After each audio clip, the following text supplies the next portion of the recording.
it took a year, but we're kind of just getting there. Hence my new look, my new glasses. Hopefully these are not permanent. I've never had to wear glasses in my life, but this is what I'm trying now to try to work on the eyes. It's very different, but I finally feel like, oh, something's finally changing. There you heard it. Some encouraging news to pass along tonight regarding our colleague, Action 2 News anchor Sarah Thomsen. She looks really happy about this news. She's been out of work since May of last year after suffering a severe concussion in a car crash, a crash in which police cited the other driver for causing that crash. Sarah's co-anchor Jeff Alexander sat down with her this week to talk about the new hope she has and what's been a long road to recovery. I miss not knowing everything that's going on. You know, I'm always the one that has to know everything first. It's been 14 months now since Sarah Thomsen last reported a story, and over that time she kept hoping for progress that never seemed to come. I would see little bits of improvement, and that's what my doctors would ask me. They're like, oh, are you feeling better? I'm like, better than the last time I saw you a couple weeks ago? I don't think so, but if you look back, better than 3 months ago, better than 6 months ago, yeah, I guess.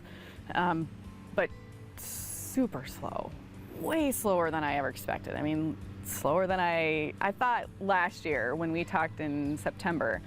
I thought by the holidays I'll be back. This spring, despite continuing concussion symptoms, Sarah was determined to try and come back to work just for a few hours a day and work behind the scenes in the newsroom. And that was horrible. The dizziness, headaches, and nausea not only persisted, but worsened. Returning to work proved to be too much for Sarah's brain injury to handle. Walking through the newsroom with all those TVs everywhere, of everything on a different channel in different motion, people standing, sitting, people going like this, talking with their hands. In May, Sarah sought the opinion of a neurologist, who then referred her to an eye doctor specializing in post-concussion symptoms. Within just minutes of testing her eyes, instantly it mimicked all my symptoms. And I was like, whoa, what just happened? This is the first time I found something that, because I've never found the pattern. For a year, I couldn't find the pattern of what was triggering it, and I didn't know what it was. Sarah's doctor explained to her the likely problem. This eye basically doesn't work like it's supposed to anymore. In essence, since the car crash and concussion, damage to her right eye means her two eyes are working against each other, causing her brain to work overtime.